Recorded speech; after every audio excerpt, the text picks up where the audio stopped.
Bahujan Samaj party की supremo Mayawati ने पूर्व राज्यसभा सांसद अशोक सिद्धार्थ का निष्कासन रद्द कर दिया और उन्हें फिर से पार्टी में शामिल कर लिया गया है। दरअसल अशोक सिद्धार्थ ने अपनी गलतियों के लिए सार्वजनिक तौर पर माफी मांगी, जिसके बाद उनकी पार्टी में वापसी हुई। आपको बताते चले कि मायावती के भतीजे आकाश आनंद के ससुर सिद्धार्थ को इस साल फरवरी में पार्टी विरोधी गतिविधियों के आरोप में निष्कासित कर दिया गया था। उन पर आकाश आनंद का राजनीतिक करियर बर्बाद करने का भी आरोप था और इसी पर देखिए एक स्पेशल रिपोर्ट। मुझसे गलती हो गई, मैं भविष्य में आगे से ऐसी गलती नहीं दोहराऊंगा। मुझसे जो भी गलती हुई है उसके लिए माफी मांगता हूं। मुझसे गलती हो गई, मैं भविष्य में आगे से ऐसी गलती नहीं दोहराऊंगा।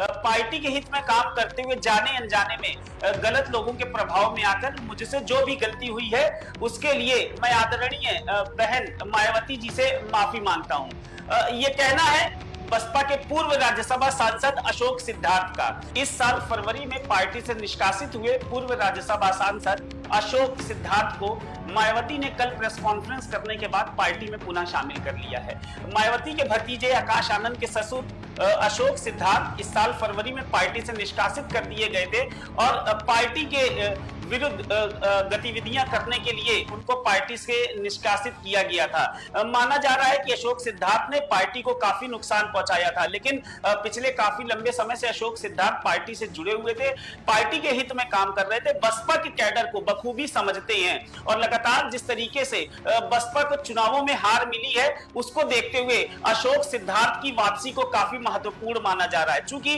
बड़े नेता बसपा को छोड़कर जा चुके हैं और सबने अलग थलग या तो अपनी पार्टियां बना ली हैं या फिर सपा बसपा या कांग्रेस में शामिल हो चुके हैं। बसपा को शायद अपने पुराने साथियों की तलाश और इसी के दृष्टिगत मायावती ने पुनः अशोक सिद्धार्थ की वापसी जो है वो बहुजन समाज पार्टी में कराई है। फिलहाल कल पूरे प्रेस कॉन्फ्रेंस में मायावती ने क्या कहा है, इस पूरी घटनाक्रम को हम जानते हैं अपने सहयोगी जय त्रिपाठी के साथ। जय, कल एक महत्वपूर्ण प्रेस कॉन्फ्रेंस हुई है क्योंकि लगातार लंबे समय से बहुजन समाज पार्टी जो है वो चुनावों में असफलताओं का मुंह देख रही है। चूंकि गठबंधन भी करके देखा, बसपा ने अकेले दम पर भी चुनाव लड़कर देखा और 2024 का लोकसभा चुनाव भी मायावती ने लड़ा है। हालांकि शून्य पर ही पार्टी सिमट गई है। 2019 के लोकसभा चुनाव में अखिलेश यादव के साथ यानी समाजवादी पार्टी के साथ गठबंधन किया था और 10 सीटें जो है वो मायावती की बहुजन समाज पार्टी को मिली थी। बहन जी लगातार असफलताओं का दौर देख रही हैं। 4 बार की मुख्यमंत्री रही उत्तर प्रदेश की, लगातार एक प्रदेश की पार्टी को राष्ट्रीय पार्टी बनाया है और लगातार ये देखने को मिला है कि पार्टी ने अर्श से फर्श का सफर जो है वो अब कर रही है। लेकिन बहुजन समाज पार्टी आज भी अपने कैडर को लेकर अपनी जो उनकी संगठन की शक्ति है उसके लिए मायावती को जाना जाता है। क्या लगता है कल की जो प्रेस कॉन्फ्रेंस है, चूंकि आकाश आनंद के ससुर भी हैं और पूर्व राज्यसभा सांसद भी रहे अशोक सिद्धार्थ, पार्टी में वर्चस्व भी बढ़ा था, लेकिन फरवरी में निष्कासन के बाद क्या ऐसा रहा कि उनकी पुनः पार्टी में वापसी हुई है? सबसे पहले अमरीश जी आपको बताऊंगा कि अशोक सिद्धार्थ की जिस तरीके से बात कर रहे हैं तो राजनीतिक अगर हम बात करें तो उनको बड़ा ज्ञान है और राजनीतिक ज्ञान की अगर बात करें बसपा के कैडर को लेकर उन्होंने बड़ा मेंटेन कर रखा था। हालांकि फरवरी में जिस तरह निष्कासित किया गया था, लेकिन कहा यह जाता है कि जब आपके पुराने साथी आपके साथ होंगे तो आप ऊंचाइयों को अवश्य छुएंगे। इसी चीजों को देखते हुए कह के उनको वापसी की गई और कल उमा शंकर भी मौजूद थे, वहां पे जो विधायक हैं सतीश चंद्र मिश्रा भी थे, तो एक बड़ी बैठक की गई थी और उसके बैठक के बाद कहीं के कॉन्फ्रेंस भी किया गया था। अब उसमें जो जिला लेवल के लोग आए थे, जिला के लोग आए थे, उनको जिम्मेदारियां दी गई। अब बसपा ने पहले ही साफ कर दिया है कि वो किसी के साथ गठबंधन से चुनाव नहीं लड़ेगी। अपने एक बात बीच में आपको रोक रहा हूँ, नसीमुद्दीन सिद्दीकी, स्वामी प्रसाद मौर्य जैसे बड़े नेता बसपा को छोड़ चुके हैं, सब ने अपनी अलग अलग राह भी चुन ली है। अशोक सिद्धार्थ की वापसी, चूंकि बसपा का जो कैडर है वो कोर वोटर है और मायावती को पता है कि वो वोट जो है अब बीजेपी में डाइवर्ट हो चुका है काफी हद तक। पुनः कैसे उस वोट बैंक को कैसे वापस पाएंगी, क्योंकि लगातार 2012 से हम देख रहे हैं 12 से 17 सपा की सरकार रही। 17 में हालांकि मायावती की सरकार नहीं बनी बहन जी की। 19 में लोकसभा सीटों में कुछ इजाफा तो हुआ, लेकिन फिर 24 में आकर 10 से फिर 0 पर। अगर किसी पार्टी के साथ लड़ती तो दूसरी पार्टी जो है वो क्रेडिट ले जाती है, और इस बार अकेले दम पर जब उन्होंने विधानसभा चुनाव लड़ा तो मात्र उमाशंकर सिंह के रूप में एक विधायक उनके पास है, और कहा जाता है कि उमाशंकर का खुद भी अपना एक वोट बैंक है और उनको शायद पार्टी में नहीं भी होते हो तब भी उनकी जीत जो है वो सुनिश्चित थी। लेकिन फिर भी एक विधायक जो है वो बसपा के पास है और लोकसभा में 0 है। ये वो सरकार है, ये वो पार्टी है जो अपने दम पर सरकार बनाती थी, अपने दम पर लोकसभा हो, राज्यसभा हो, दिल्ली का रास्ता तय करना हो, ये मायावती के कंधे पर था। लेकिन आज वो दौर है जहां मायावती अर्श से फर्श पर उनकी पार्टी है। कैसे देखते हैं अशोक सिद्धार्थ के आने से? ये बात संगठन में भी चल रही है बसपा के, और चूंकि जो बसपा के पुराने जुड़े लोग हैं उनका भी ये कहना है कि पुराने नेता आएंगे तभी ये वापसी संभव है, क्योंकि चंद्रशेखर रावण जैसे भी नेता है, सांसद है, जिन्होंने अपनी पार्टी बनाई है, उसने भी काफी हद तक बसपा को कमजोर किया है। क्या लगता है अशोक सिद्धार्थ कितनी वापसी करने में यहाँ पे मायावती को कितनी आगे तक ले जा पाएंगे? देखिए, सबसे पहले अगर मायावती की बात करें तो उनके शासनकाल में लॉ एंड ऑर्डर बहुत मेंटेन रहता था, अधिकारी डरते थे, और जब अधिकारी इस वक्त डरते थे, कहीं न कहीं अगर कार्यकाल की बात करें तो वो बेहतरीन कार्यकाल था। नसीमुद्दीन सिद्दीकी की बात करें, वो अब कांग्रेस में चले गए, स्वामी प्रसाद मौर्य ने अपनी पार्टी कहीं न कहीं बना ली है। ऐसे में वोट बैंक को सेंध लगाने का प्रयास चल रहा है।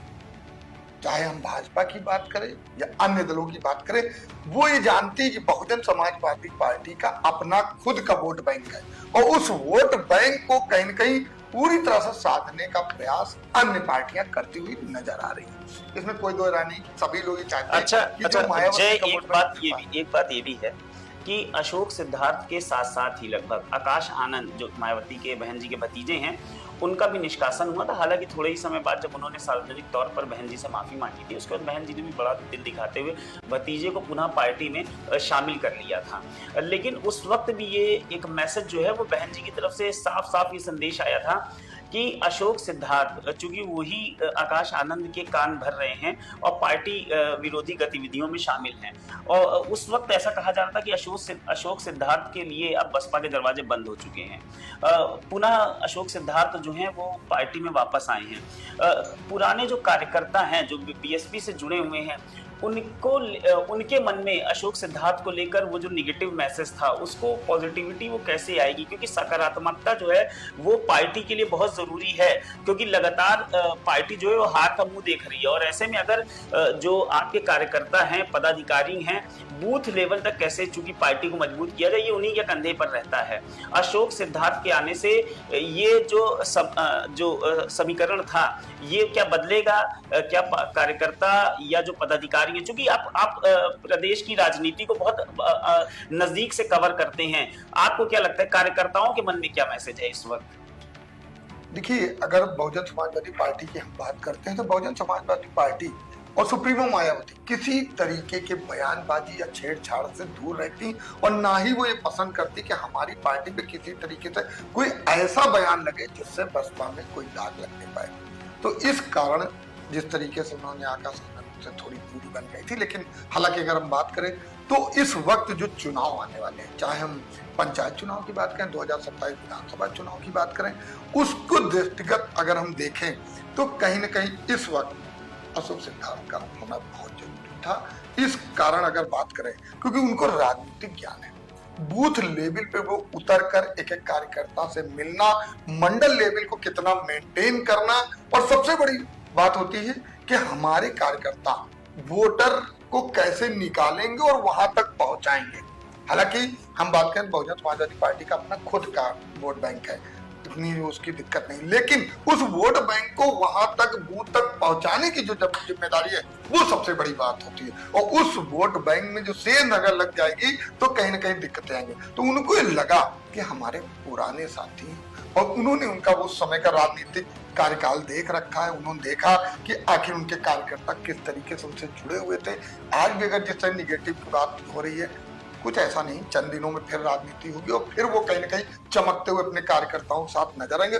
और हम जिस तरीके आज बात कर रहे हैं कि आज एक व्यक्ति है, तो हो सकता है आने वाले समय में जिस तरीके से अभी एक विधायक है, 2027 का जो चुनाव होगा तो और भी विधायक हो सकते हैं।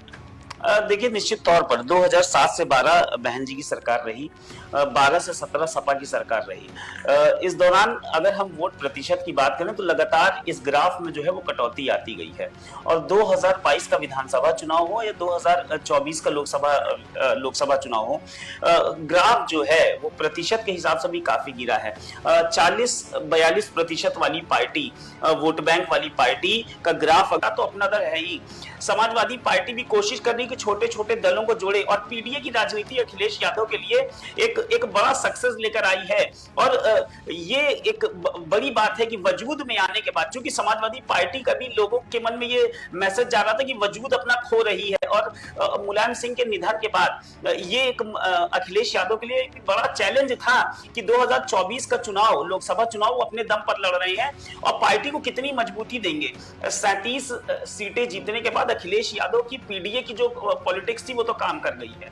अब मायावती के लिए, चूंकि SC/ST वोट बैंक जो है वो मायावती का कोर वोट बैंक है, अगर इस पर सेंध बीजेपी फिर से लगा दी 2027 में, तो ऐसा लगता है कि ये एक ऐसा चुनाव होगा 2027 का जो अब शायद मायावती के लिए, चूंकि बहन जी की भी अब एक उम्र हो रही है और आकाश आनंद के कंधे पर, इसीलिए उन्होंने इतना बड़ा जो है वो ये कह सकते हैं कि एक बोझ है आकाश आनंद के ऊपर भी, जिसको वो ले तो रहे हैं बहुत पॉजिटिव वे में, लेकिन शायद आकाश आनंद को भी पता है कि बसपा को फिर से खड़ा करना एक बहुत बड़ी चुनौती है। और जब तक बहन जी एक्टिव नहीं होंगी, क्योंकि सतीश चंद्र मिश्रा है, आकाश आनंद भी स्वयं आ गए, तो इनके आने से और अशोक सिद्धार्थ के आने से पार्टी जो है वो कहीं मजबूत दिखाई देगी, लेकिन वो तब दिखाई देगी जब ग्राम पंचायत, जब इस बार पंचायत के चुनाव होंगे। चूंकि बस भारतीय जनता पार्टी और समाजवादी पार्टी पूरे अपने आप को झोंक देगी। पंचायत चुनाव जो है वो 2027 के लोकसभा विधानसभा चुनाव का सेमीफाइनल है। कैसे देखते हैं बसपा पंचायत चुनाव में कैसे जाएगी? बहुजन समाजवादी पार्टी के वोट बैंक की हम लोग बात कर रहे हैं। बहुजन समाजवादी का जो बैंक वोट था, अगर वोट बैंक की जिस तरह के पंचायत चुनाव की बात करें, आने वाले 2027 विधानसभा चुनाव की अगर हम बात करते हैं, तो कहीं ना कहीं पूरी जागरूकता दिखाई पड़ेगी। इसमें विधायक उमाशंकर का भी बड़ा रोल रहेगा। अगर हम बात करें तो सतीश मिश्रा का भी रोल रहने वाला है, और जिस तरह की बड़ी जिम्मेदारी के साथ अशोक सिद्धार्थ को जोड़ा गया है, तो वो भी कहीं ना कहीं इसमें कारगर साबित होते हुए नजर आएंगे, क्योंकि ये पंचायत चुनाव विधानसभा 2027 चुनाव का सेमीफाइनल माना जा रहा है। और इस सेमीफाइनल में बहुजन समाजवादी पार्टी पूरी ताकत के साथ कहीं न कहीं नजर आएगा, और इसी से रास्ता पता चलेगा कि 2027 के जो आने वाला चुनाव है, इसमें बहुजन समाजवादी पार्टी किस करवट बैठ। अपने लंबे राजनीतिक इतिहास में लगातार चर्चाओं में रहने वाली 4 बार की मुख्यमंत्री बसपा सुप्रीमो मायावती, पिछले साल की अगर हम बात करें तो लगातार जिस तरीके से आकाश आनंद के साथ और अशोक सिद्धार्थ के साथ तल्खियों के चलते इस साल फरवरी और मार्च में पहले अशोक सिद्धार्थ और उसके बाद आकाश आनंद को पार्टी से निष्कासित कर दिया था, ये कहते हुए कि पार्टी विरोधी गतिविधियां में संलिप्त हैं अशोक सिद्धार्थ, और उनके दामाद होने के नाते आकाश आनंद के ऊपर भी उनका असर होता दिखाई दे रहा है। लेकिन थोड़े ही दिनों बाद आकाश आनंद ने सार्वजनिक तौर पर मायावती से माफी मांगी थी, और ये कहते हुए कि वो अब लगातार पार्टी के प्रति वफादार रहेंगे। और इसके बाद मायावती ने भी बड़ा दिल दिखाते हुए भतीजे आकाश आनंद को पार्टी में शामिल किया था। लगातार कयास ये चलते आ रहे थे कि आकाश आनंद के बाद कि अशोक सिद्धार्थ की भी पार्टी में वापसी होगी, तो अपने मजबूत कैडर, पार्टी के प्रति लगातार लंबे समय से वफादारी के चलते अशोक सिद्धार्थ को मायावती ने फिर से पार्टी में शामिल कर लिया है। लेकिन बहन जी को यह बात पता है कि लगातार असफलताओं का जो ये दौर बहन जी देख रही हैं, ये बसपा ने फिलहाल शायद पहले कभी नहीं देखा था। लेकिन 2017 के बाद से ही, या यूं कहें कि 2012 के बाद से ही समाजवादी पार्टी के हाथों विधानसभा चुनाव हारने के बाद 2017, 19, 22 और 24 ये वो साल रहे जब बसपा को अर्श से फर्श का सफर देखना पड़ा। और लगातार राजनीतिक गलियारों में भी ये लगातार चर्चा होती रहती है कि मायावती क्या अब शांत हो चुकी हैं, भारतीय जनता पार्टी के आगे क्या वो सरेंडर कर चुकी हैं। लेकिन चूंकि फिर से चुनाव आ रहे हैं और चुनावों को देखते हुए बसपा सुप्रीमो मायावती फिर से एक्शन मोड में है और उनको पता है कि आकाश आनंद को अगर राजनीतिक एक बड़ा उनके हाथ में जो पार्टी के रूप में बसपा का संगठन मायावती ने सौंपा है, अगर उसको स्थापित करना है, आकाश आनंद को स्थापित करना है, तो पंचायत चुनाव 2027 का विधानसभा चुनाव बसपा के लिए जीतना बहुत जरूरी है। और ये बात बहन जी के अलावा पार्टी में जो मजबूत लोग हैं, सतीश चंद्र मिश्रा हो और अब चाहे अशोक सिद्धार्थ हो, उनको भी पता है। और जल्द ही एक वो समय आएगा जब पार्टी फिर से नए पदाधिकारी, नए संगठन के कार्यकर्ताओं के साथ लोगों के बीच में संदेश देने की कोशिश करेगी कि बसपा इज बैक। धन्यवाद।